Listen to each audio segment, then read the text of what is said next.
So, welcome to the first ever collection video. I'm going to be cutting these in like 10-minute segments because there are a lot of them. As you can kind of see from that pile there, that's just one little shelf of the Blu-rays that I have. I'll be doing the 4Ks, then the Blu-ray one, then the DVD one. How it will go, I'll talk a little about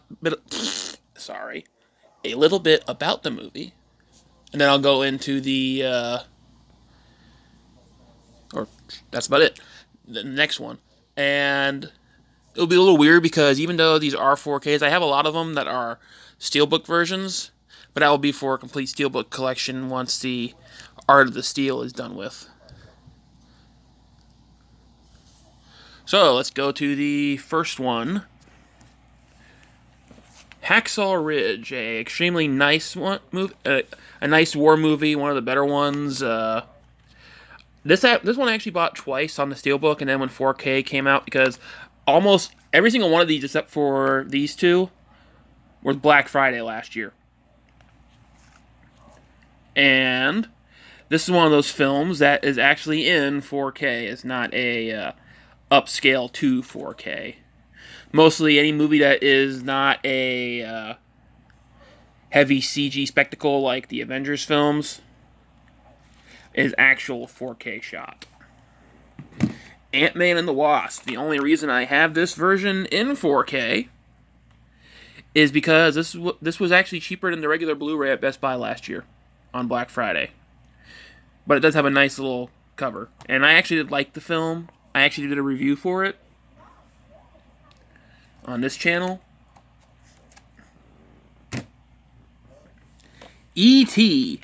To be completely honest, I have never seen this movie. But, for the most part, it's been spoiled enough for me. I've probably seen it when I was like a little kid, but I don't remember anything about it.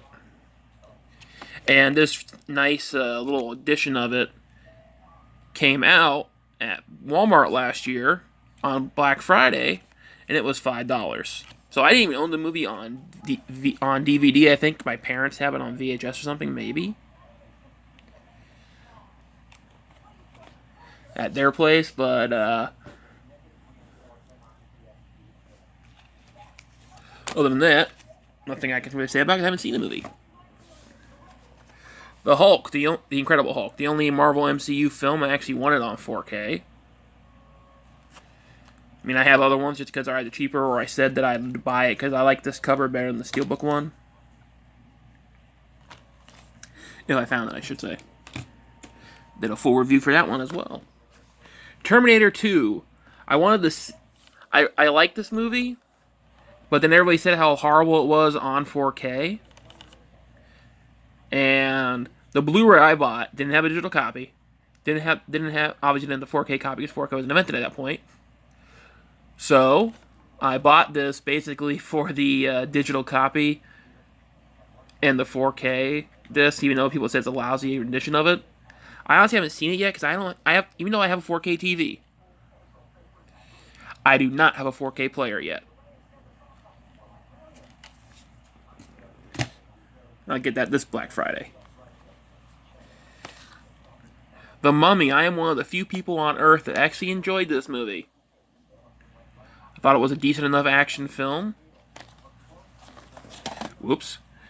And I liked it. Also, I'm kind of a sucker for Tom Cruise anyways.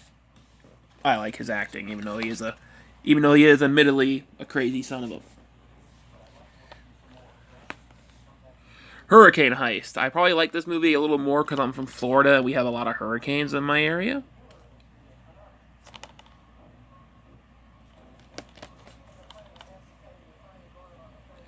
I also reviewed this movie. Justice League. Now, I'm a DC fan. I do not like this movie. I liked it when it was in theaters, but then after seeing it again at home, I didn't like it. The only reason I got it was just like it had the DC films in 4K. This edition, funnily enough, did not come with a digital copy. It's like none of the ones that Best Buy did last year for their 2 for $10 deal that were DC films came with a digital copy except for Wonder Woman. Batman vs. Superman, a movie that is about Batman, a movie that the entire thing is a fight between Batman and Superman. It's just not hand to hand. It's Bruce trying to figure out who Superman is and Clark trying to figure out who Batman is. I actually enjoyed the movie. I only like the extended edition though, and I will admit, I fell asleep in theaters when I watched this movie originally, but I am pretty positive that was because that I went to work that day, overnight. Then I drove all the way to Orlando, a 4-hour drive. I went to downtown. I walked around downtown Disney. I went to Disney Quest, and then I watched this movie. So at that point, I've been up for 20 hours, almost over 20 hours at that point. When I went and sat down in the movie theater, this one, and the movie theater had one of those ones that were reclining seats. I reclined, and I fell asleep for about good 20 or 30 minutes or so during this movie. I'm just going to leave Avengers on the floor because it keeps wanting to fall down anyways. American Made. I had never seen this movie until the year I bought this one. This wasn't a blind buy, though. I saw it on Stars on TV. And once again, it was a Tom Cruise film, and I enjoyed it. And for the most part, all these newer movies that since it's in this pile or that box really, they were all bought on Black Friday, as I said. So that means these were cheaper than their regular Blu-rays, or they were the same price. So why not buy the higher resolution or the upscale? The Hitman's Bodyguard, a blind buy that I bought that I ended up enjoying, even though it's on Netflix. Since I canceled Netflix because they no longer have the MCU film shows. Excuse me, my allergies were kicking in and I had to sneeze for 2 minutes there. I canceled Netflix once they canceled Daredevil. Because at that point, I'd already canceled The Defenders and Luke Cage and Iron Fist, and I don't really care about Jessica Jones or Punisher, as I've said before. So I can't watch this movie anymore without owning it, so. But when I bought it, I didn't know it was a Netflix movie. But now that I do, happy that I have it. The Commuter, a blind buy, because I like Liam Neeson. Not a very good film. I did a review for that movie, actually. Patriots Day. A surprisingly entertaining film, the subject matter. And this movie you can actually watch for free on YouTube as long as you don't mind Israel, subtitles. The company that distributed it in Israel didn't put a blocker on it or anything, so you can actually see it for free on YouTube. Just have to have the subtitles at the bottom. Deadpool 2.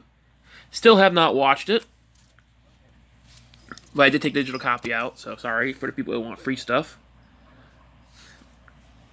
There's a guy who used to comment on all my videos. If he comments on this one, asking me to review the Deadpool movies, as I said, for the Steelbook of Deadpool, I'll watch and review them. But for the most part, I really have no interest in watching Deadpool. Only reason I bought that one is because I'm a Ryan Reynolds fan, and that's part of the collection of the movies of all of his films. Jumanji, Welcome to the Jungle. Never saw this movie until a couple weeks ago. Even though I bought it. Because I do enjoy The Rock and not Chris Rock. That was funny. Kevin Hart.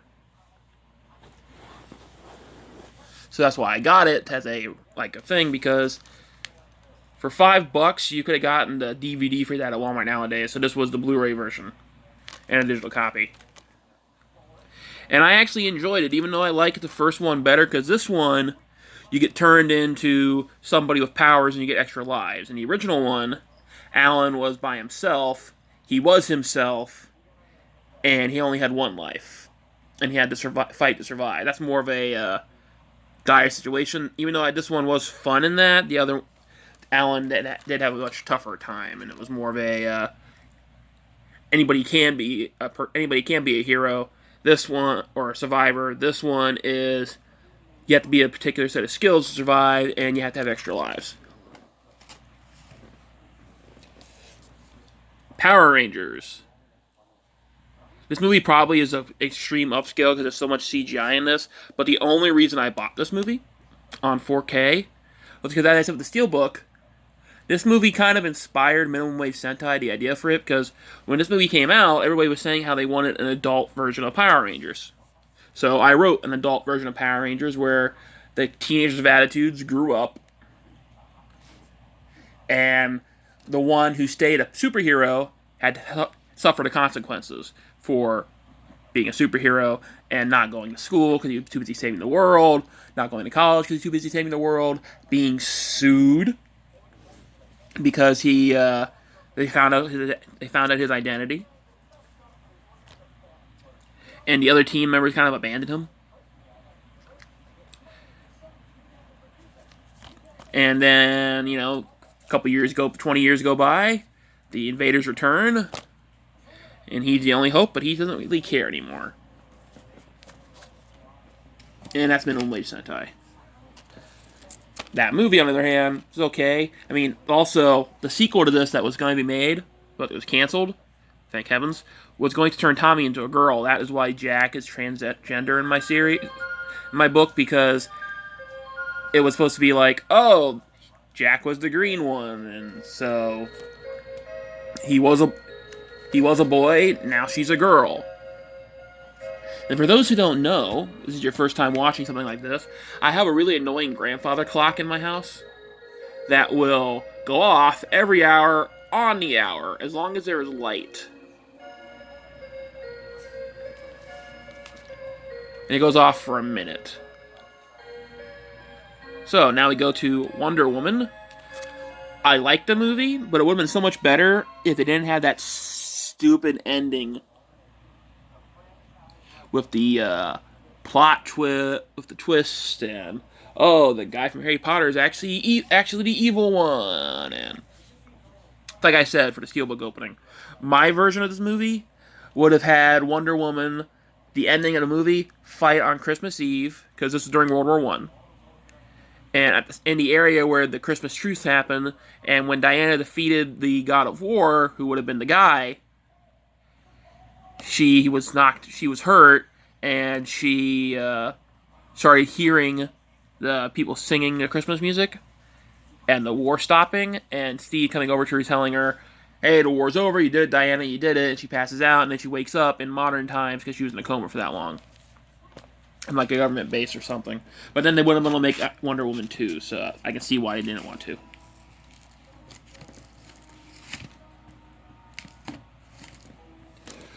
The Greatest Showman. I have still not watched this movie.